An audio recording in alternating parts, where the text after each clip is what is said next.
Assalamualaikum warahmatullahi wabarakatuh. Hai teman-teman, selamat datang kembali dengan channel Desi Rahma.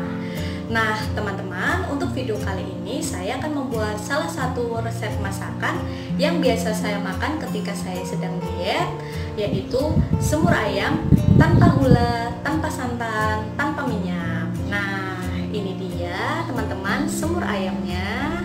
Ini enak banget loh, dan cara bikinnya juga gampang banget. Nah, bagi kalian yang penasaran cara membuatnya, tonton terus video ini sampai selesai ya.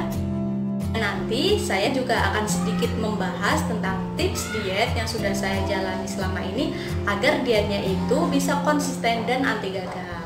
Oh ya, saya juga nanti akan sedikit membahas tentang Q&A yang sudah teman-teman tulis di kolom komentar. Tonton terus ya video ini sampai selesai. Oh ya, saya mau mengucapkan terima kasih banyak bagi kalian yang sudah subscribe channel saya. Dan bagi yang belum subscribe, jangan lupa untuk tekan tombol subscribe atau tulisan yang berwarna merah yang ada di bawah ini. Dan jangan lupa untuk aktifkan gambar loncengnya ya teman-teman, agar nanti ketika saya upload video, kalian tidak ketinggalan dengan video saya. Oke, langsung saja ke video dan cara pembuatannya. Selamat menyaksikan ya. Dan berikut ini bahan dan cara pembuatannya. Bahan yang pertama, siapkan daging ayam tanpa kulit. Ini beratnya sekitar 200 gram. Lalu saya potong menjadi masing-masing 50 gram. Bumbu halusnya 4 siung bawang merah, 2 siung bawang putih, 1 butir kemiri, dan 1 ruas jahe. Lalu tambahkan air secukupnya. Kemudian tutup, lalu blender atau haluskan sampai bumbunya benar-benar halus ya teman-teman.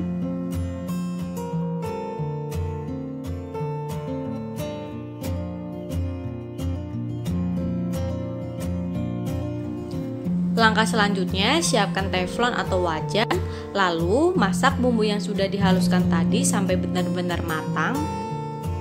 Setelah bumbunya matang dan tidak bau langu, lalu masukkan daging ayamnya dan masak sampai ayamnya benar-benar matang ya teman-teman. Nah, setelah ayamnya sudah matang, kalian bisa menambahkan garam secukupnya,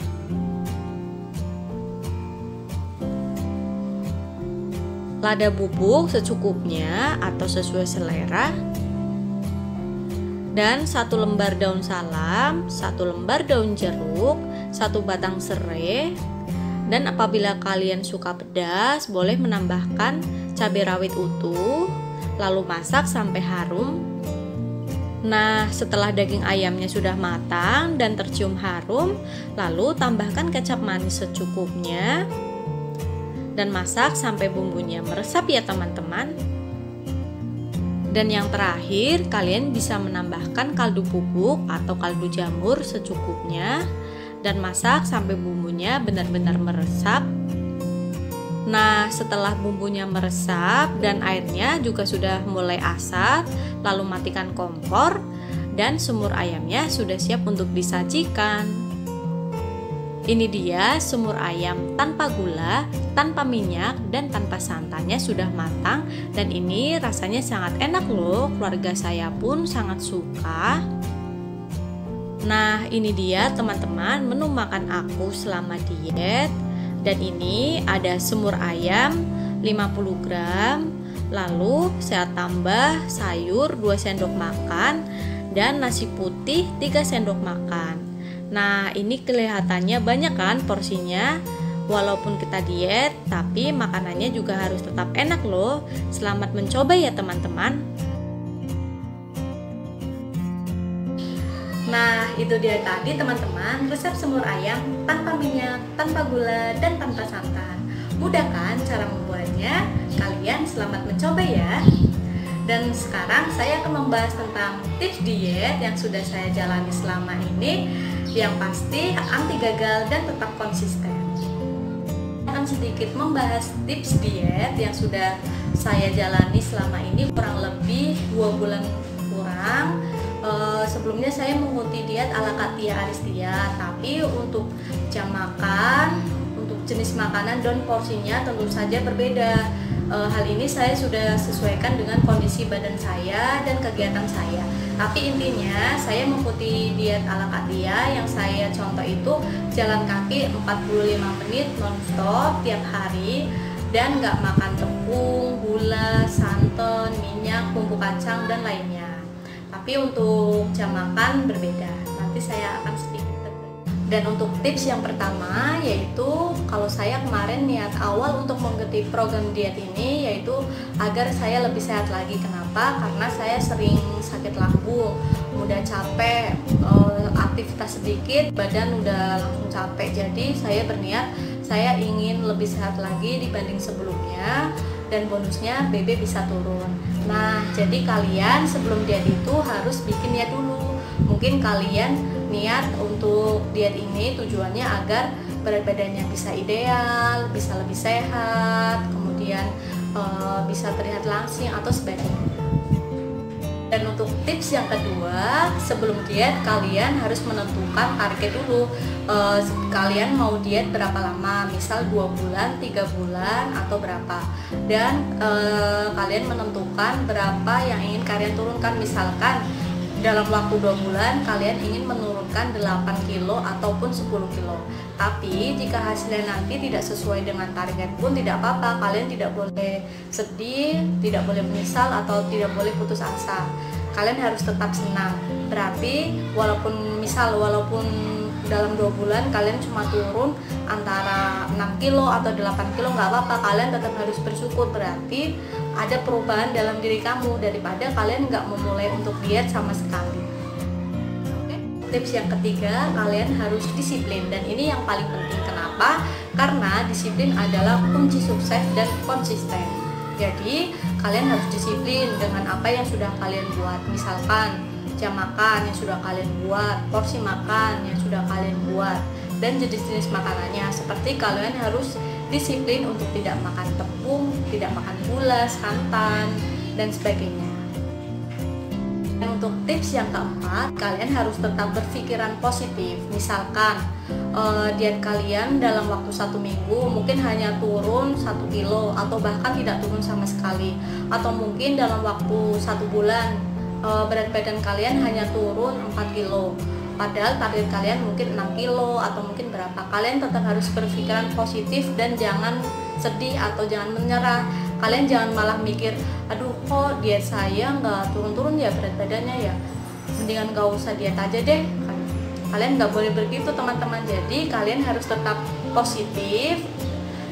Kalian tetap harus berpikiran seberapapun berat badan yang turun itu harus tetap disyukuri. Istilahnya misal kalian seminggu itu turunnya setengah kilo, berarti kalian mikir kalau seminggu saya turun setengah kilo berarti dalam waktu 1 bulan kalian bisa turun 2 kilo. Oke teman-teman, jadi harus tetap berpikir positif ya agar diet kalian itu berhasil. Tips yang kelima, jangan berpaku pada angka timbangan. Dan ini penting loh teman-teman, karena jika kalian terlalu berpaku atau terpaku pada angka timbangan, yang ada nanti kalian malah jadi stres. Misalkan dalam 1 minggu kalian tiap hari nimbang terus, bahkan dalam 1 hari mungkin ada 5 kali nimbang, dan pasti timbangan kalian itu akan berubah-ubah karena ada faktor yang mempengaruhi angka timbangan. Mungkin karena kalian habis makan, habis minum, habis buang air kecil, atau habis buang air besar, itu sangat berpengaruh. Jadi kalau kalian ingin nimbang, diusahakan 1 minggu sekali ya teman-teman. Jika berat badan kalian itu nggak turun atau nggak ada perubahan dalam waktu 1 minggu, tapi mungkin lingkar perut, lingkar lengan, lingkar pinggang kalian itu menyusut, dan itu malah lebih bagus teman-teman. Berarti ada pembakaran lemak atau lemak kalian sedikit berkurang.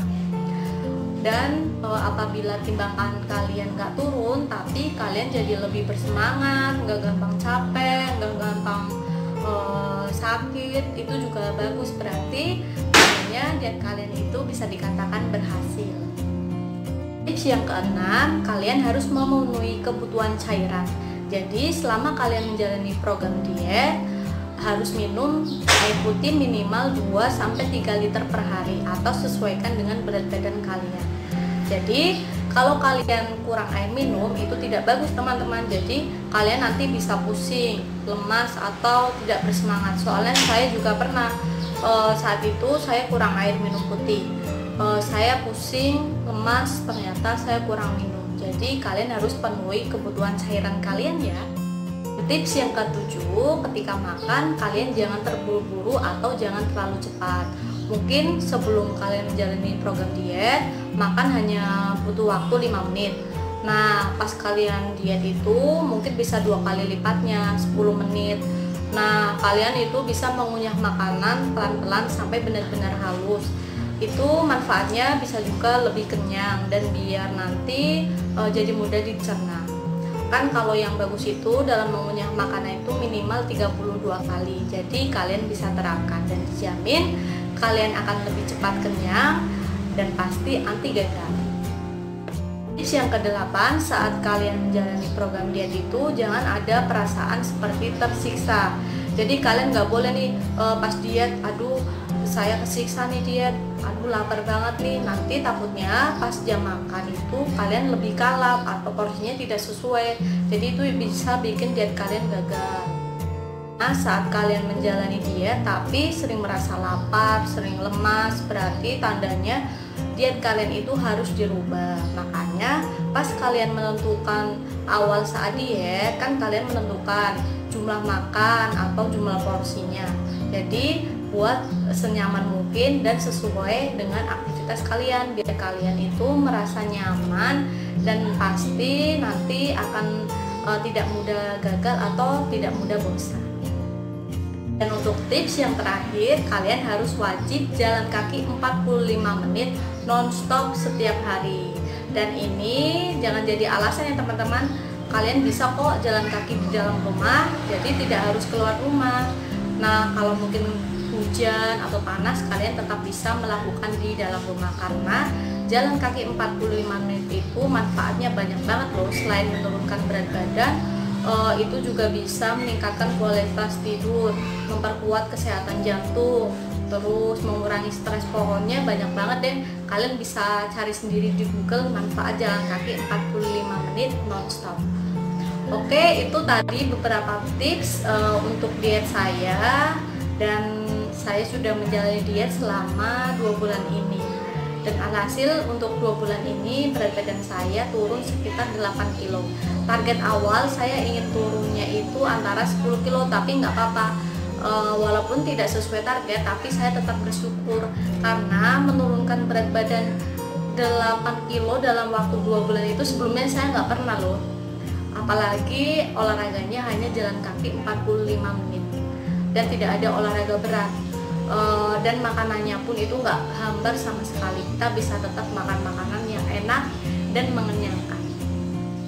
Dan selanjutnya saya akan sedikit membahas Q&A yang sudah teman-teman tulis di kolom komentar. Dan ini yang saya bahas itu beberapa pertanyaan yang banyak banget teman-teman tanyakan. Oke, langsung saja pertanyaan yang pertama. Banyak banget nih yang nanya, Kak, jalan kaki 45 menit itu wajib atau tidak ya? Kemudian ada yang tanya, bisa nggak dibagi 2 waktunya, pagi atau sore? Kemudian waktunya kapan Kak jalan kakinya? Nah teman-teman, seperti tadi yang sudah saya jelaskan untuk tipsnya, untuk jalan kaki 45 menit itu wajib ya tiap hari dan non-stop. Jadi nggak ada alasan hujan, karena teman-teman bisa jalan kaki di dalam rumah seperti saya selama 2 bulan ini jalan kakinya selalu di dalam rumah terus, nggak pernah di luar rumah. Dan untuk waktunya bisa dibagi 2 enggak Kak? Ini sih nggak boleh ya teman-teman, jadi nanti manfaatnya berbeda. Nah teman-teman itu harus wajib jalan kakinya non-stop 45 menit. Jadi jalan kakinya itu nggak perlu capek kok. Kalian jalan kakinya itu nggak boleh, malah nggak boleh kecapean, nggak boleh ngos-ngosan atau nggak boleh keringetan. Kemudian waktunya itu bebas teman-teman, bisa jalan kaki pagi, sore, malam, pokoknya sesuaikan dengan aktivitas kalian. Pertanyaan yang kedua, ini juga banyak banget yang tanya, Kak, kalau sedang diet boleh cheating atau tidak?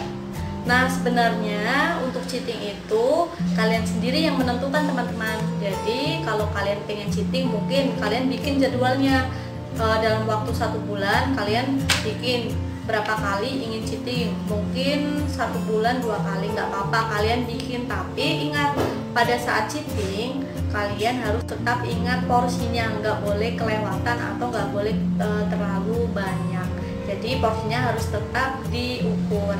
Kalau saya sih selama 2 bulan ini saya pernah cheating 1 kali, dan itu niat awalnya selama 2 bulan saya nggak akan cheating, tapi karena saya menghadiri tetangga jadi nggak apa-apa. Nah pada waktu saat itu saya cheating, tapi saya tetap ingat porsi, jadi timbangannya nggak naik. Dan yang paling penting itu setelah cheating itu kalian tidak boleh itu menyesal. Misalnya, aduh kenapa saya tadi cheating ya, gimana nih kalau besok berat badan saya naik lagi, kalian takut, dan itu nggak boleh, itu harus dihilangin. Jadi kalau kalian setelah cheating itu ya nggak apa-apa, besoknya lagi kalian jalani pola diet seperti biasanya dan yakin akan berhasil. Oke? Pertanyaan yang ketiga, Kak boleh makan kecap, garam, kaldu, micin, boleh tidak? Nah ini jawabannya tentu saja boleh teman-teman, kalian bebas boleh makan kecap, micin kalau mau ya, terus kaldu, garam juga bebas, nggak diukur berapa. Terus untuk kaldu juga bebas, bisa kaldu jamur atau kaldu bubuk, mereknya pun bebas. Oke? Pertanyaan yang keempat ini juga banyak banget yang nanya, Kak untuk lauknya ada takarannya atau tidak ya? Ini sebelumnya sih saya sudah pernah bikin video ya, untuk lengkapnya ada jumlah dan porsi makannya. Ini saya akan jawab lagi. Untuk lauknya saya menggunakan ayam atau ikan, beratnya itu 50 gram, dan ini ditimbangnya itu sebelum dimasak ya teman-teman. Jadi kalian timbang dulu ayam atau ikan beratnya mungkin 50 gram atau 70 gram. Nah setelah itu bisa langsung kalian masak. Pertanyaan yang kelima, ada yang tanya, Kak kok makan sayur, emang boleh ya makan sayur? Ini sebenarnya sih menurut kalian sendiri ya, kalian yang menentukan. Kalau bagi saya sih selama diet, dalam waktu 1 bulan pertama itu saya selalu makan sayur. Kenapa? Karena saya kalau nggak makan sayur itu takutnya sembelit, soalnya saya sering sembelit kalau nggak makan sayur. Jadi saya tambah sayur itu 2 sendok makan. Dan untuk memasuki bulan yang kedua, saya makan sayurnya itu kadang-kadang. Jadi seminggu kadang makan sayur, nanti minggu selanjutnya nggak makan sayur. Jadi tergantung diri kita sendiri ya. Lalu untuk pertanyaan yang keenam, Kak boleh nggak sih minum yogurt? Ini sih saya nggak pernah ya teman-teman, selama diet itu saya nggak pernah minum minuman selain air putih dan teh tawar. Jadi yang saya minum selama diet ya hanya air putih atau teh tawar anget gitu aja. Pertanyaan nomor 7, ini juga banyak banget yang tanya, Kak untuk jam makan jam berapa aja ya? Nah ini saya ulangin lagi ya teman-teman, untuk jam makan saya bagi menjadi 6 kali, 3 kali makan nasi dan 3 kali makan cemilan. Untuk jamnya saya jam 8 pagi sarapan, jam 11 cemilan pagi, jam 1 siang makan siang, jam 4 sore cemilan sore, jam 7 malam makan malam, dan yang terakhir jam 9 malam cemilan malam.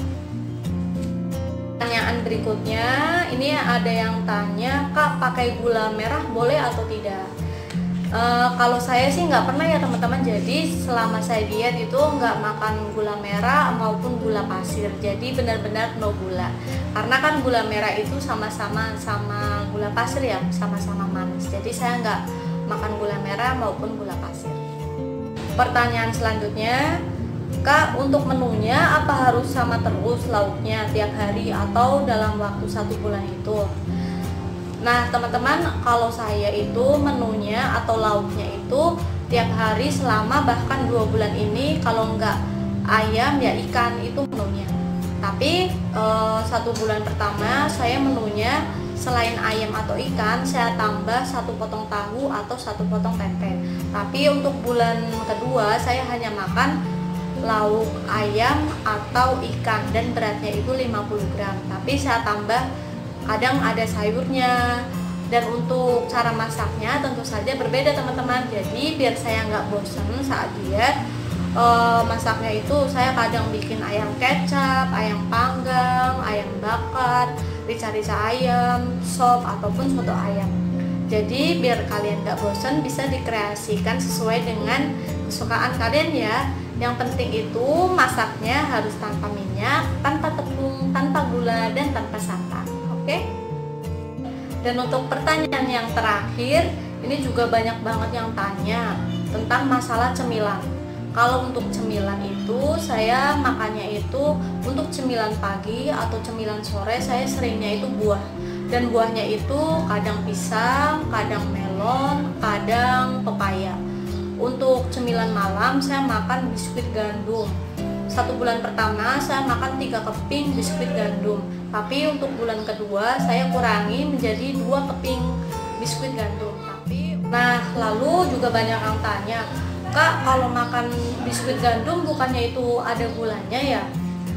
Nah, ini kalau menurut saya sih nggak apa-apa ya selama ini makannya cemilan dan porsinya juga diatur. Jadi selama kalian diet itu harus lihat dulu kandungan atau komposisi dari biskuit yang kalian makan. Misalkan berapa kalori, kan di bungkusnya ada tuh berapa kalori per sajiannya. Untuk biskuit gandum sih 1 keping itu 30 kalori. Jadi kalau saya makan 2 keping itu 60 kalori.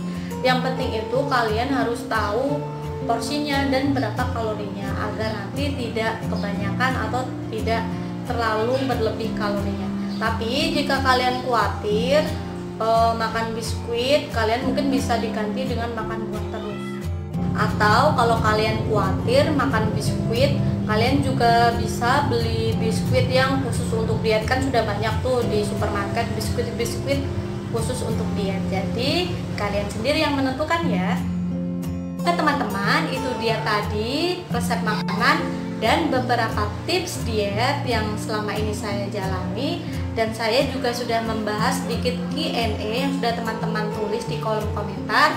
Dan bagi teman-teman yang mungkin ada yang belum bisa saya jawab, saya mohon maaf, nanti selanjutnya saya bikin Q&A lagi. Oke, sekian dulu ya untuk video kali ini. Terima kasih banyak bagi yang sudah menonton. Bagi para pejuang diet, semoga tetap semangat dan tetap sehat. Oke. Dan sekian untuk video kali ini. Bagi kalian yang suka dengan video ini, jangan lupa untuk tekan tombol subscribe, like, komen, dan share ke teman-teman kalian ya. Sampai jumpa di video selanjutnya. Wassalamualaikum warahmatullahi wabarakatuh.